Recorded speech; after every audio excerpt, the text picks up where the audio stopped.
Şimdi sizden bütün dikkatinizi sesime vermenizi, gözlerinizi kapatarak beni dinlemenizi ve sadece hayal etmenizi istiyorum. 1981 yılının Haziran ayı. Paris'in o puslu, üzerine ölü toprağa serilmiş akşamlarından biri. Şehrin sokak lambaları yanmakla yanmamak arası, hava puslu ve tekinsiz. O dar sokaktan geçerken çöpün yanında üzerinde tuhaf lekeleri olan 2 tane bavul dikkatinizi çekiyor. Ama uzakta olduğunuz için lekelerin ne olduğunu tam da seçemiyorsunuz. Yaklaştıkça genzinizi yakan o ağır metal kokuyu fark ediyorsunuz. Eliniz titreyerek bavula uzanıyor, fermuarın soğuk metali parmaklarınıza değdiğinde Paris'in o puslu havası bir anda donuyor ve gördüğünüz manzara karşısında olduğunuz yere çakılıyorsunuz. Dizlerinizin bağı çözülür gibi oluyor. Ama merakınız korkunuzdan daha baskın. Bavulun üzerine eğildiğinizde o lekelerin sadece çamur olmadığını, kumaş dokusuna işlenmiş koyu bir kızıllık olduğunu görüyorsunuz. Fermuarı hafifçe araladığınızda Paris'in o soğuk rüzgarı bile genzinizdeki o ağır kokuyu dağıtmaya yetmiyor. İçeride gördüğünüz şey bir insanın hayal gücünün sınırlarını zorlayacak kadar korkunç. Ancak asıl dehşet verici olan bu parçaların kime ait olduğu değil. Onları buraya bırakan kişinin şu anda belki de sizi karanlığın içinden o ağaçların ardından izliyor olmasıdır. Bugün sadece Paris'i değil, tüm dünyayı sarsan Hollandalı bir kadının son akşam yemeği olarak tarihe geçecek olan Issei Sagawa'nın o tüyler ürpertici hikayesinin derinliklerine ineceğiz. Ben Erman. Hazırsanız başlıyoruz.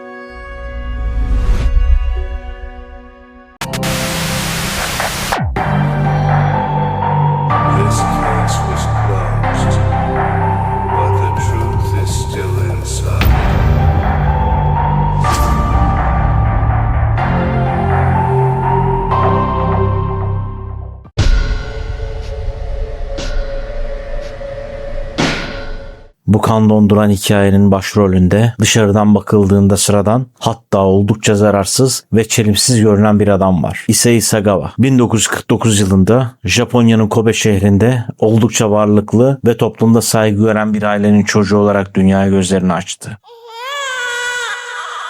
Ancak onun hikayesi daha en başından itibaren normalliğin dışındaydı. Issei çocukluk yıllarında yaşıtları gibi oyun parklarında değil, kafasının içinde o tekinsiz sorularla geçiriyordu.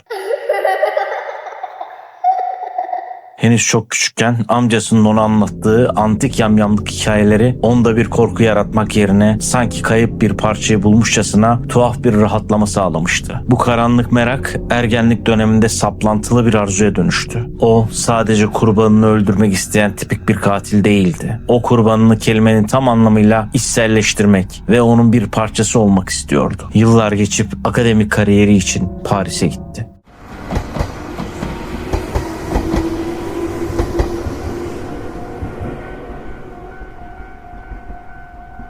Yanına sadece valizlerini değil, o çocukluk yıllarından beri besleyip büyüttüğü karanlık gölgesini de götürmüştü.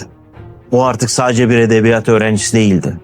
İçindeki tüm bastırılmış açlığı doyurmak için doğru kurbanını bekleyen sabırlı bir avcıydı. Issei Sagawa'nın bu portresi suç dünyasının en rahatsız edici figürlerinden birini karşımıza çıkartıyor. Zeki, eğitimli ama ruhu tamamen karanlığa teslim olmuş bir adam.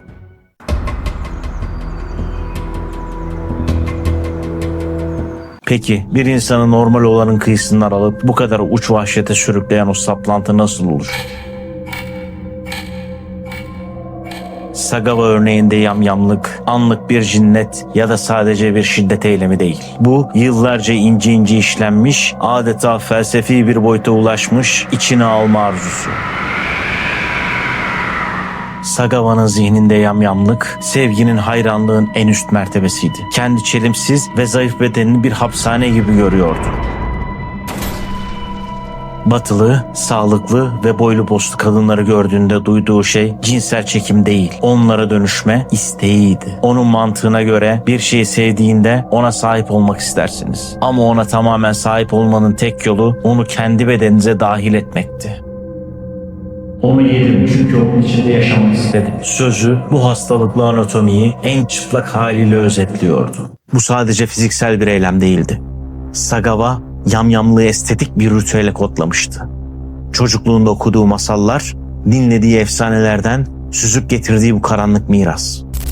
Paris'in yalnızlığında iyice köpürdü. O kurbanı sadece öldürmek istemiyordu. Kurbanın enerjisini, güzelliğini ve hayran olduğu varlığını kelimenin tam anlamıyla midesine indirerek kendi eksik parçalarını tamamlamayı hedefliyordu. Onun için bu vahşi bir canavar saldırısı kesinlikle değildi. Bir aşkın en radikal ve en karanlık biçimiydi. İşte bu sapkın bakış açısı onu birazdan anlatacağımız o korkunç eylemi planlarken hiçbir vicdan azabı çekmemesine neden olacaktı. Çünkü o bir cinayet değil, kendi zihnindeki o kutsal birleşmeye hazırlanıyordu.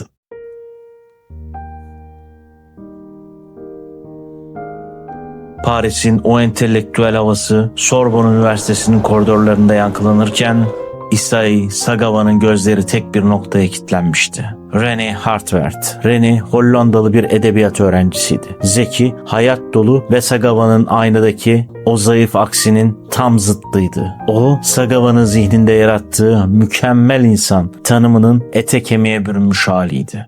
Sagava için René sadece bir okul arkadaşı değil. O yıllarda beklediği o karanlık ritüelini gerçekleştirmek için seçtiği en değerli parçaydı. Aralarındaki ilişki dışarıdan bakıldığında masum bir arkadaşlık gibi görünüyordu. Birlikte şiir okuyorlar ve edebiyat tartışıyorlardı. René bu ufak tefek Japon çekingen öğrencinin kendisine duyduğu hayranlığı entelektüel bir dostluk olarak yorumluyordu. Belki de bu yüzden Sagava'nın o sinsi yaklaşımındaki asıl niyeti görmesi imkansızdı. Sagava bir avcı sabrıyla hareket ediyordu. Acele etmiyor, René'nin güvenini kazanmak için her adımını ince ince hesaplıyordu. Onu evine davet etmek, onunla baş başa kalmak için edebiyatı bir kılıf olarak kullanıyordu. Oysa her akşam evine döndüğünde masanın başında sadece o gün okudukları şiir değil, René'nin o hayran olduğu beyaz tenini, parmaklarını ve o canlı varlığını nasıl kendi parçası haline getireceğinin planlarını yapıyordu. René kendisine yaklaşan o korkunç sonunun farkında olmadan Sagava'nın sinsi bir örümcek ağı gibi gördüğü o karanlık plana doğru adım adım ilerliyordu. Artık her şey hazırdı. Sahne kurulmuş, kurban seçilmiş ve avcı. O büyük birleşme dediği dehşet anı için pusuda beklemeye başlamıştı.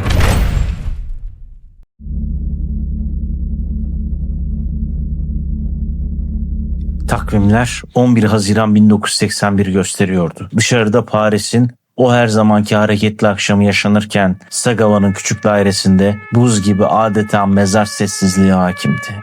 René, Alman şair Johannes Beckman'ın şiirleriyle birlikte okumak ve kayıt almak üzere Sagava'nın davetini kabul etmiş ve o eve gitmişti. René elindeki şiir kitabına odaklanmış, mısraları o yumuşak sesiyle havaya bırakıyordu. Hiçbir şeyden haberi yoktu. Arkasında duran Sagava'nın elinde ise o akşam için haftalar öncesinden hazırladığı bir tüfek vardı.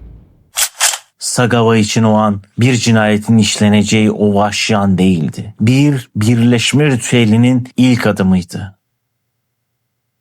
Tetiği çekti.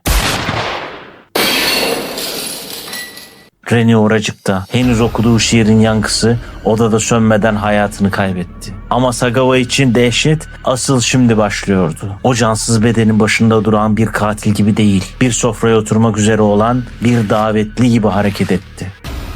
Önce René'nin cansız bedeninin başında bir süre bekledi. Ardından o korkunç planını hayata geçirdi. 2 gün boyunca o daireden dışarı çıkmadı. 2 gün boyunca René'nin bedeninin parçalarını kesti, pişirdi ve yedi. Bunu anlatırken daha sonra tadı taze ton balığı gibiydi diyecekti. Sanki gurme bir yemeği tarif eder gibi soğukkanlı ve mesafeli. Onun zihninde bu bir insanın yapabileceği en iğrenç eylem değil, sevdiği kadını sonsuza dek kendi hücrelerine hapsetmenin tek yolu da buydu. O küçük apartman dairesi.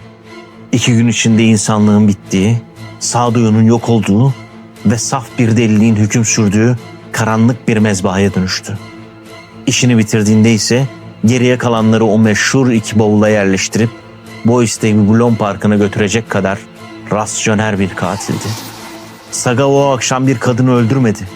O akşam Paris'in kalbine, tüm medeniyetin üzerine o kapkara yamyamlığın gölgesini bıraktı. Onu yedim.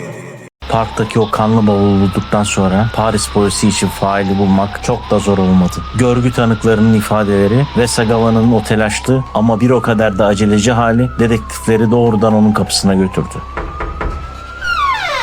Polisler içeri girdiğinde karşılaştıkları manzara sadece bir cinayet mahalli değil, bir zihnin çöküşünün fiziksel kanıtıydı.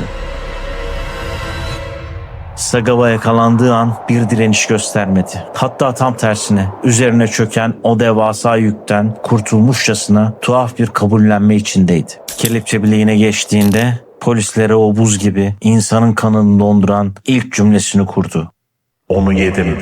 Sorgu odasındaki o saatlerde deneyimli müfettişlerin bile hayatları boyunca duyamayacağı bir deneyime dönüştü. Sagava işlediği cinayeti ve sonrasındaki yamyamlık ritüelini anlatırken ne sesinde bir titreme vardı ne de gözlerinde bir pişmanlık izi. Sanki sıradan bir akşam yemeğini ya da okulda geçen bir gününü anlatır gibiydi. Rene'yi nasıl seçtiğini, tüfeğini nasıl ateşlediğini ve o 2 gün boyunca neler yaptığını en ince, en mide bulandırıcı detaylarına kadar soğukkanlılıkla paylaştı. Onun dürüstlüğü bir erdem değil, yaptıklarının yanlış olduğuna dair en ufak bir duygu beslememesinden kaynaklanıyordu. Müfettişlerin neden sorusuna verdiği cevap ise her şeyi özetliyordu. Onu seviyordu ve o artık benim içimde. Sagava'nın o günlerde verdiği bu ifadeler sadece bir katilin itirafları değil. İnsan ruhunun en derinliklerindeki o karanlık dehlizlerin, en ilkel dürtülerin kelimeye dökülmüş haliydi. Paris polisi karşısındakini bir canavar görmeyi beklerken yaptıklarını rasyonelleştiren, hatta bunu bir aşk eylemi olarak pazarlayan zayıf ve silik bir adamın devleşen gölgesiyle karşılaştı. İşlediği suç bu kadar net, itirafları bu kadar açıkken herkes Sagava'nın ömrünün sonuna kadar parmaklıklar ardında kalacağını düşünüyordu. Ancak hikaye burada bitmedi. Aksine hukuk tarihinin en büyük, en utanç verici fiyaskolarından biri başladı. Fransız yargıçlar Sagava'nın durumunu incelediklerinde akıl almaz bir karar verdiler. Sagava'nın cezai ehliyeti olmadığını hükmedildi. Yani o bir katil değil, tedavi edilmesi gereken ağır bir akıl hastasıydı. Bu karar adaletin tecelli etmesini bekleyenler için ilk büyük darbe oldu. Sagava Paris'in dışında bir akıl hastanesine kapatıldı. Ancak asıl skandal Sagava'nın nüfuslu ailesinin devreye girmesiyle patlak verdi. Babası Japonya'nın dev şirketlerinin birinin başındaydı ve oğlunu vatanında tedavi ettirmek için devasal bir lobi faaliyetleri başlattı. Sonunda Fransız makamları bir daha asla serbest bırakılmaması şartıyla Sagava'yı Japonya'ya iade etmeyi kabul etti. Fakat Japonya'ya ayak bastığında işler kimsenin tahmin edemeyeceği bir yöne evrildi. Japon doktorlar yaptıkları muayenede Fransız meslektaşlarının aksine Sagava'nın deli değil, sadece kişilik bozukluğu olan bir cani olduğuna karar verdiler. İşte hukuk sistemindeki o ölümcül boşluk burada ortaya çıktı. Fransız yasalarına göre hasta olduğu için cezalandırılamıyordu. Japon yasalarına göre ise suç Fransa'da işlendiği ve oradaki dava düştüğü için artık yargılanamıyordu bile. Sonuç: Paris'in ortasında bir kadını vahşice katledip yiyen bu adam iade edildikten sadece 15 gün sonra elini kolunu sallayarak hastaneden taburcu edildi. Dünya şaşkınlık içindeydi. Bir yamyam, bürokratik bir boşluk sayesinde artık bir özgür adam olarak dolaşıyordu sokaklarda. Adalet sadece susmamıştı. Adeta katilin önünde diz çökmüştü. Sagava işlediği cinayeti bir utanç vesikası olarak taşımak yerine onu nakde çevirmeye karar verdi. Paris'teki o korkunç günleri anlattığı Siste adlı kitabı bir gecede kapış kapış satıldı ve çok kısa sürede en çok satılanlar listesine girdi. İnsanlar dehşet içindeydi ama aynı zamanda bu karanlık adama karşı hastalıklı bir merak duyuyorlardı. Televizyon programlarına davet edildi. Talk show'larının aranan ismi oldu. Gazetelerde gurme yemek eleştirileri yazmaya, hatta restoran reklamlarında bile oynamaya başladı. Bir yamyamın ekranda yemekten bahsetmesi insanlığın vicdanına açılan en derin yaraydı. Dergilere çıplak pozlar verdi. Hayatı belgesellere konu oldu. O artık bir katil değil, sistemin boşluklarını kullanarak şöhretin zirvesine tırmanan, kendi canavarını pazarlayan koskoca bir figür olmuştu. Onun bu yamyam ünlü statüsü, Kurban Reni ve ailesinin anısını yapılan en büyük saygısızlıktı. Toplum bu hastalıklı zihni dışlamak yerine onu izleyerek, kitaplarını alarak ve onu bir magazin figürüne dönüştürerek bu suça sessizce ortak oldu. Sagawa yıllarca Tokyo sokaklarında tanınan biri olarak yaşadı.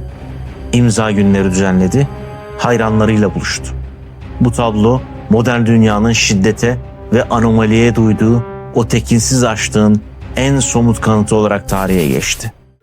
Issei Sagawa'nın hikayesi 2022 yılında bir hastane odasında 73 yaşında doğal sebeplerden ölmesiyle son buldu. Ancak öldüğünde adalet yerini bulmuş muydu? Bu sorunun cevabı maalesef koca bir hayır. Sagawa işlediği korkunç cinayetin ardından ne hapis yattı ne de toplumdan dışlandı. Aksine ömrünün geri kalanını bir yamyam olarak kazandığı şöhretin gölgesinde, lüks ve ilgi içinde geçirdi. Fransız mahkemeleri ceza ehliyeti yok diyerek onu serbest bıraktığında hukuk sisteminin en büyük aciziyetlerinden birine imza atmıştı. Sagawa o meşhur bavulları parkta bıraktığında sadece bir ceset değil, adaletin onurunu da oraya terk etmişti. Katil işlediği dehşet verici suçun bedelini bir hücrede değil, ekranlarda, lüks restoranlarda ve alkışlar arasında ödedi. Sagawa son nefesini verirken yanında ne bir gardiyan ne de bir kelepçe vardı. Hikayede böylece bitti. Katil öldü ve adalet. O gün o parkta bir bavulun içine hapsedilmiş olarak kaldı. Bu ve benzeri çarpıcı dosyaları kaçırmamak için kanala abone olmayı, bildirimleri açmayı unutmayın. Sizce gerçek suçlu kimdi? Yorumlarda buluşalım. İzlediğiniz için teşekkür ederim. Ben Erman. Görüşmek üzere.